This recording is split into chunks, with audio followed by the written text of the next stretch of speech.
O Goulart tinha alugado todos os horários da TV Gazeta e tinha lá um monte de horário vazio. E falou, vai lá, pessoal, vocês não querem fazer televisão? Vocês estão aí reclamando que quer fazer televisão? Vai lá. Só que ele falou isso numa quinta-feira. E falou que a gente tinha que estrear na segunda-feira, 2 horas ao vivo. A gente nunca tinha feito televisão.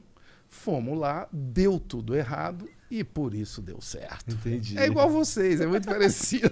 E o que É bem parecido. Deu tudo errado e por isso deu Mas certo. é verdade mesmo. É. E o que eram essas 2 horas? Não era nada, não tinha nome o programa. Não tinha nome. E a gente convidou o nosso amigo mais bonitinho para ser o apresentador. Nunca tinha feito nada, né? E nós já fazíamos muitos vídeos, tinham vídeos incríveis. A gente estava já há uns 2 anos.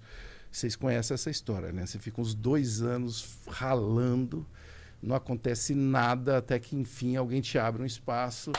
E aí a gente queimou em 1 mês todo o nosso esforço de produção.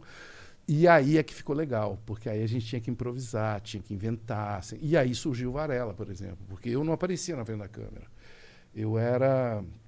Puta, a minha história é muito triste, eu não deveria estar aqui contando.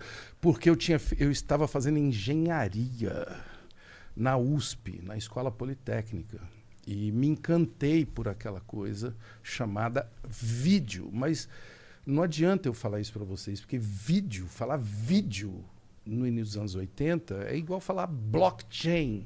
Pode crer. Hoje, você entendeu?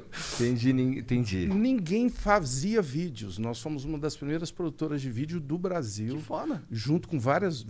Tinha um movimento chamado Produção Independente, né? TV Tudo, Tadeu Jungle, um monte de artistas, Aguilar, um monte de artistas, né, fazendo vídeo. Só que nós tínhamos essa intenção de televisão, de falar com muita gente. E foi isso que nos moveu, cara. E da onde esse sucesso inicial te levou para... Como que foi caminhando essa história? Então, muita pancada, né? O Varela foi um personagem que começou entrevistando ninguém, porque eu era muito tímido. E aí eu fazia textos que eu pudesse falar só para a câmera. Textos de humor, tal, falando de economia, de política e tal. Aí um dia, o Moraes Moreira ia fazer um show na USP, né? Eu estudava lá, a maioria de nós estudávamos por lá, num circo. E ia ter uma coletiva do Moraes. Aí alguém nos avisou, vai ter uma coletiva do Moraes Moreira. Aí eu fui vestido de Varela, com o Fernando, né? E aí, na hora que acabaram durante a coletiva, eu não tive coragem de perguntar para ele nada. Aí, na hora que acabou a coletiva, eu cheguei lá assim, Moraes, pô, será que você pode falar com a gente e tal? Aí ele perguntou, qual é o seu nome, garoto? Eu falei, Ernesto Varela. Claro, pode fazer. Eu falei, cara, ele acreditou que eu sou Varela. E aí, enfim, comecei a entrevistar figuras, né, como o Moraes. E aí, na hora que eu vi, eu já estava entrevistando político.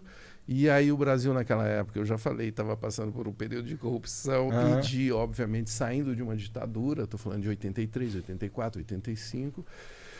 E aí, enfim, fiz uma entrevista que ficou muito marcante, que é a do Maluf, né? Que eu...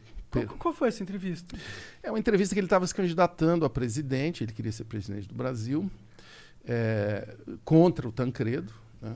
E havia assim, rumores de que ele era corrupto. Nossa! O Maluf?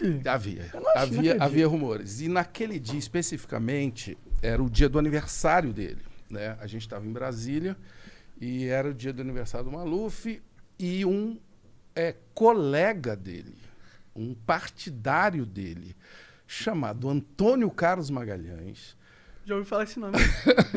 Que era o grande coronel da Bahia, né? E da política brasileira durante muitas décadas, disse que ele era corrupto. Nossa! Eu falei, não é possível, mas não é possível, porque agora o amigo dele disse que ele é corrupto, né? E aí o Fernando falou, cara, nós temos que ir lá, vai ter a coletiva do Maluf, nós vamos lá. Só que no meio do caminho a gente parou numa padaria e compramos um bolo, porque era aniversário dele. Mas um bolo horrível, um bolo azul. Sabe aqueles de padaria? O cara foi lá e escolheu o pior bolo que tinha. Pior e assim, o que mais ficaria bonito na câmera. Chamasse atenção. Fernando colorido. sempre com o seu olho de cineasta, né? Aí na hora que a gente chegou, tinha um monte de jornalistas. Quando eu cheguei com o bolo, foi assim um alvoroço, porque eu já era conhecido em São Paulo, mas em Brasília ainda não. Aí chegamos lá, os jornalistas ficaram em dúvida se eu era a favor do Maluf, se era uma armação, não sei o quê. E eu não tive dúvida, botei o bolo em cima da mesa e puxei um parabéns. Aí pronto, né? Aí a gente ganhou Acesso. a brecha para conversar com o cara. E, obviamente, fui muito trollado ali. Quem é você? Quem é você? Você é do Maluf? Você Pelos jornalistas. Pelos jornalistas. É que não sabiam. Claro. Eles tinham até razão, né? Poderia ser. O cara enfim. vem, pega um bolo e canta parabéns pro cara. Não, e eu fiz os jornalistas cantarem. Aí ficou todo... Os caras todos constrangidos. Vamos lá, gente. E o Maluf ficou sem graça também, porque ele não esperava, né? Caramba. E aí o cara cantou parabéns pro Maluf, daqui a pouco ele tá lá fazendo perguntas bizarrésimas pro Não, Maluf. aí foi quando eu fui fazer a pergunta, eu falei, doutor Paulo, tal, eu tinha preparado assim umas 12 perguntas, né? Só tem um minuto. Ele falou, pô, doutor Paulo, por favor, não, é um minuto. Aí eu fiz a pergunta mais importante, né? Doutor Paulo, é verdade que o senhor é um ladrão, né? Eu fui assim, eu tive uma objetividade. E com essas palavras, você falou...